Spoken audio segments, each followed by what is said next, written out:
दंमोन दख'ना सिगानो खमावबो 60,000नि गोजौ दंमोन आरो ब्लाउस दंमोन दख'ना सिम्पल दंमोन गासिबो खावनानै लांजोबबाय मोनसे ब्रेकिं निउज चिरां जिल्लानि बेंटल बाजाराव हरखाब सिखाव खावनाय जाथाय मालिका बसुमतारीनि दख'ना गलायाव सिखावा हाबनानै रांजों लोगोसे गोबां बेसेन गोसा जि जोमफोरखौ लानानै थाङो लाख रां लुथि जानाय दख'ना गलानि बिगोमाया फोरमायनाय बादिब्ला खमैबो 1,30,000 रांनिबो बांसिन दख'नाजों लोगोसे सादोर ब्लाउसफोरखौ सिखावा लानानै थांदों बे समाव लाख रां खावजानाय आइजोआ गाबै गाबै मा बुंदों खोनासंदो आंनि दखानावथ' आं दहाय फुङाव नायफैनायावसो नुबाय सिखावा आंनि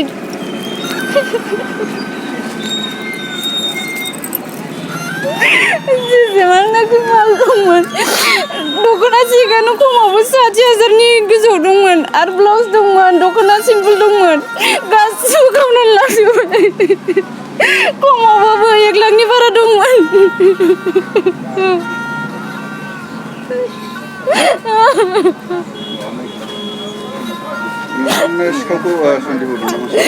आंथ' दा सिखावखौ जेबोखौनो बुंनो हाया सोरखौ होननानै सोरखौ बुंनो हाबावनो आंलाय आंथ' मोनथिया जेबो दहाय फुङावसो मोनथिबाय आङो हराव जादोंमोन ना गुफुङाव औ हरावनो जादोंमोन खयथायाव जाखो आं बेखौबोथ' बुंनो हाला नोंथांमोना बे सिखावखौ नागिरनायाव पुलिस प्रशासनखौ माबायदि खावलायनो आंथ' दा बे ससियेल मिडियानि गेजेरजों खावलायनो सानो दि जेन' सिखावफोरखौ थाबैनो हमनानै साजा होयो जेन आंनि माल थांनायफोरखौ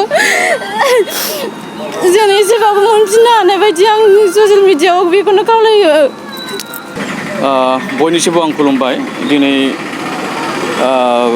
चिरां डिस्ट्रिक्ट बेंटल बाजाराव थानाय दखान मोनसे सासे हिन्जावा दखान होयो बेयाव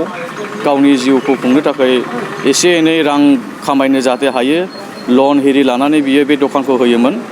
नाथाय दिनै मिथिस्लाबै हरनि गेजेराव दुथां गाज्रि सुबुङा सिखावनि हान्जाया फैनानै बे दखानाव दिनै सुरमार माने साबि थाला देखावनानै जेसेबां बेयाव जि जोम दङ दख'ना ब्लाउस हिरि नानाथा माने बिभिन्न बेयाव गानग्रा जोमग्रा दङमोन बेयावहाय खमसे खम गैयालाबो माने 1,20,000नि माल दङमोन बेखौ सिखावफ्रा खावनानै लाङो आं बेखौनो बुंनो सानो जे दिनै बेबायदि जोंनि हालामाव जुदि जाबाय थायोब्ला जोंनि थासारिया बहुत गाज्रि जागोन आरो जोंनि थांनानै थानांगौआ खस्थ' जागोन आरो जि बेक्तिया बेखौहाय खस्थ' खालामनानै मावनानै जायोमोन बे बेक्तिया ओरैबायदि मोनसे खस्थ'आव दुखु खस्थ' माने बिराद सैसोनो गोनां जाबाय दिनैहाय लन लादों बियो माब्रै सुख'नो बेखौ बिथाङा गाबबाय थादों दिनै आं बेखौ खावलायनो सानो जे प्रशासननिसिमबो जाहाथे बे दुथां सिखाव हान्जाखौ जाहाथे हमो आं प्रशासननिसिम आं खावलायो थाब बिनि सायाव एसे प्रशासना माने आखायाव लायो जाहाथे बेखौ एक्सन लायो आं बेखौ खावलायदों जाहाथे बेबायदि जानो हाया आरो बेयाव जेसेबां मालखौ खावबाय जाहाथे बयबो मिथिनानैहाय रायजो राजाफ्रा एसे दायथ' लायो बा बेखौहाय बहा फानो बेखौ जाहाथे एसे लयख' खालामो आं खावलायदों जाहाथे जों सिखावफोरखौ जाहाथे हमनो हायो दा बेखौ जोङो जेरावबो बिनि थाखाय जों सिनसियार जानाया मोजां बे जोंनि बेंटलावल' नङा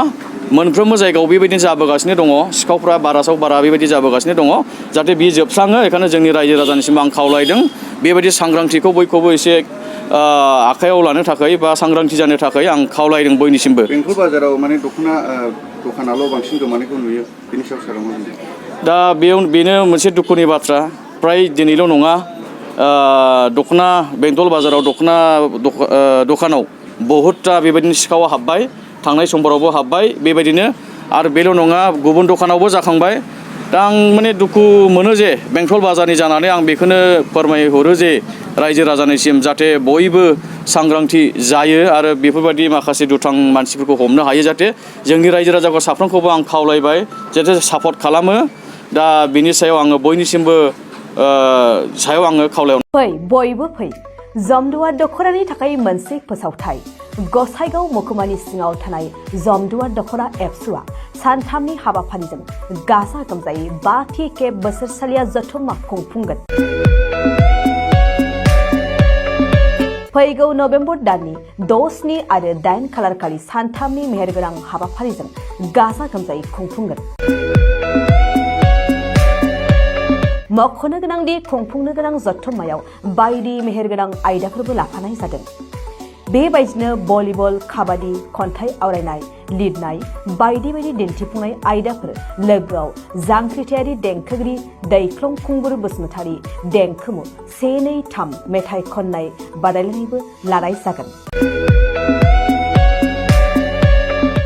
फारि बायदियै देंखोमु 1, 2, 3 मेथाइ रोजाबनायाव दख'रानि बेन्दोंआव थानाय गामिफोरनिफ्राय 14 बोसोरनिफ्राय 30 बोसोरसिमनि गेजेराव थानाय बिजाथिफोरा मेथाइ रोजाबगिरिफोरा बादायलायनायाव बाहागो लानो हागोन। मोनाबिलिनि हारिमु बादायलायनायाव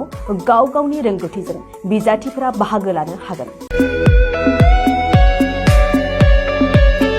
एक्जिबिशन दिन्थिफुंनायखौ 6 नभेम्बरनिफ्राय जोबजासिम नुनो मोनगोन। 6 नभेम्बरनिफ्रायनो भलिबल आरो काबादि गेलेनाय बादायलायनाया जागोन। 8 नभेम्बर 2022 इं अक्ट' खालार खालि हारिमु मोनाबिलियाव मिस्टार प्रेक्टिकेल बसुमतारी आरो मिस दीप्ति बसुमतारी मोननि गाब गोनां हारिमु आरो फेस्ला दिन्थिफुंनायखौ नुनो मोनगोन।